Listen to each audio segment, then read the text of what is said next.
Salut à toi et bienvenue dans cette toute nouvelle vidéo YouTube. J'espère que tu vas bien. Aujourd'hui, on va aborder ensemble une nouvelle thématique, la thématique de la productivité et de la gestion du temps pour les entrepreneurs. Ce sera une vidéo avec très peu, voire pas de montage, sans cut. Je vais éviter un maximum de cuts. Pourquoi ? Pour être le plus proche de toi, pour être le plus vulnérable, pour être le plus moi-même possible, parce que c'est difficile. Généralement, quand on fait des vidéos YouTube, on met un filtre. Là, l'idée dans cette vidéo YouTube, c'est de ne pas mettre de filtre. Tu vas voir, j'ai mon ordinateur, j'ai mes notes qui sont juste en dessous de la caméra, qui vont me permettre de suivre au fur et à mesure. Il est possible que je passe des petits coups d'œil en dessous pour voir où j'en suis dans mon texte. Cette vidéo est une vidéo franchement, sincèrement, super intéressante. J'ai beaucoup bossé sur le script, donc je t'invite vraiment à rester jusqu'à la fin. Je vais te donner aujourd'hui les 5 étapes pour te créer un emploi du temps sur mesure. Être entrepreneur, c'est gérer comme tu veux ton emploi du temps. C'est gérer comme tu veux ton emploi du temps, c'est gérer comme tu veux ta semaine, ton mois, ton année. C'est vraiment être libre. C'est la forme de travail qui respecte le plus qui tu es, ton mode de fonctionnement. C'est ton entreprise, c'est tes revenus, c'est toi qui choisis, c'est toi le capitaine à bord. Le piège étant de ne pas te connaître suffisamment pour tirer profit de cette liberté.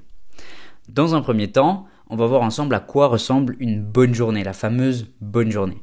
Pour ça, j'ai choisi une analogie un petit peu rigolote. Une bonne journée, une journée équilibrée, c'est comme les petits déjeuners qu'on te vend sur l'étiquette du Nesquik. Il y a plusieurs ingrédients fondamentaux. En vérité, tes journées sont rythmées par 4 phases. Des phases de travail, des phases de deep work, des phases de repos, de pause avec des siestes, avec de la récupération, des balades, des phases de loisirs ou d'activité physique et des phases d'apprentissage. Aussi, ne pas les noter, mais prends en compte le fait que tu as besoin d'une demi-heure le matin par exemple pour te préparer, 1 heure le midi et 1 heure le soir pour manger, évidemment, 1 heure dans les transports, 8 heures de sommeil pour que ton emploi du temps soit le plus réaliste possible. Encore une fois, tu n'es pas obligé de le noter. Laisse simplement des espaces vides dans ton emploi du temps. Je pourrais créer une vidéo dédiée à chacune de ces 4 phases. J'aimerais dans cette vidéo prendre le temps de m'attarder sur la dernière, souvent négligée, apprendre. Apprendre, se former est pourtant fondamental pour progresser. Libre à toi de choisir ton support d'apprentissage, des livres. J'en ai quelques-uns aujourd'hui avec moi, j'en ai 3. J'ai L'Art de la Victoire de Phil Knight. J'ai ici Réfléchissez et devenir riche de Napoleon Hill. Et là, Bernard Tapie, Leçon de vie, de mort et d'amour. C'est une biographie, c'est pas une autobiographie, mais c'est une biographie. Bref, des livres. Je ferai d'ailleurs certainement des petites vidéos YouTube où je prendrai des concepts de ces livres et je te les présenterai, je prendrai la couverture du livre, voilà, c'est simplement, ce sera un concept qui sortira prochainement, je pense. Dis-moi si c'est un concept qui te tente dans les commentaires, n'hésite pas. Donc voilà, tu as les livres comme cela, tu as les audios, tu as les formations en ligne. Bref, libre à toi de choisir ton support, mais choisis et apprends chaque jour de nouvelles choses. C'est vraiment l'habitude qui, sur le long terme, va faire une très très grande différence. Deuxièmement, dans un deuxième temps, dans cet espace de temps réduit, parce qu'on a tous 24 heures dans une journée, on va chercher à être le plus productif possible. La fameuse loi de Pareto, le principe des 20-80, 20% de tes actions génèrent 80% de tes résultats. L'idée, c'est de se concentrer sur les 20% du temps où ton cerveau est naturellement le plus concentré, le plus productif, le plus créatif pour réaliser 80% des tâches les plus importantes. L'idée, c'est de commencer à vivre consciemment. On a tous déjà vécu une journée particulièrement productive, particulièrement remplie. L'objectif, c'est de réussir par un travail régulier d'introspection. J'ai commencé à t'en parler un petit peu dans ma dernière vidéo YouTube. Donc, par un travail régulier d'introspection, d'observation de soi-même, à décerner les actions, les conditions, les circonstances qui ont pu faire naître cet état de flow pour pouvoir ensuite le reproduire. Socrate, qui est un grand philosophe grec du 5e siècle avant Jésus-Christ, disait « Connais-toi toi-même ». Adapté au contexte de cette vidéo, plus tu te connais toi-même, plus tu seras en mesure de te créer une vie sur mesure, de te créer un emploi du temps sur mesure. L'idée, c'est comme un chercheur, d'essayer plusieurs routines et de choisir celle qui te correspond le mieux. À titre personnel, j'ai mis 7 ans à comprendre que je travaille mieux le matin et moins bien entre 11 et 15 heures.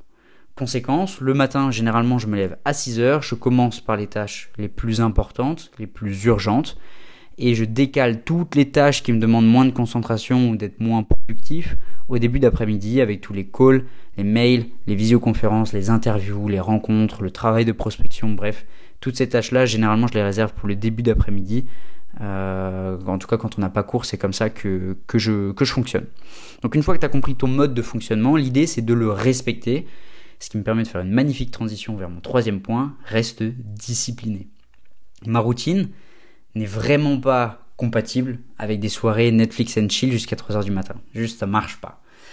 Même si c'est tentant, j'essaie toujours de prioriser mon temps de productivité et je me couche relativement tôt. Pour m'aider, j'ai mis en place des automatismes. À 22h, la plupart de mes applications se ferment, ce qui m'empêche de continuer de travailler et me permet doucement de me préparer pour entamer une bonne nuit de sommeil.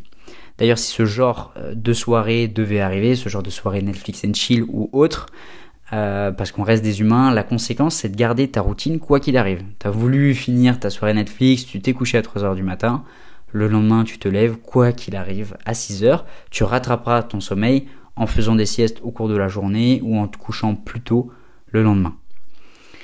Quatrième point, prends du plaisir dans ton quotidien. Cette notion-là, elle est super importante. Elle est négligée, mais elle est super importante. Fais en sorte que chaque jour te donne envie.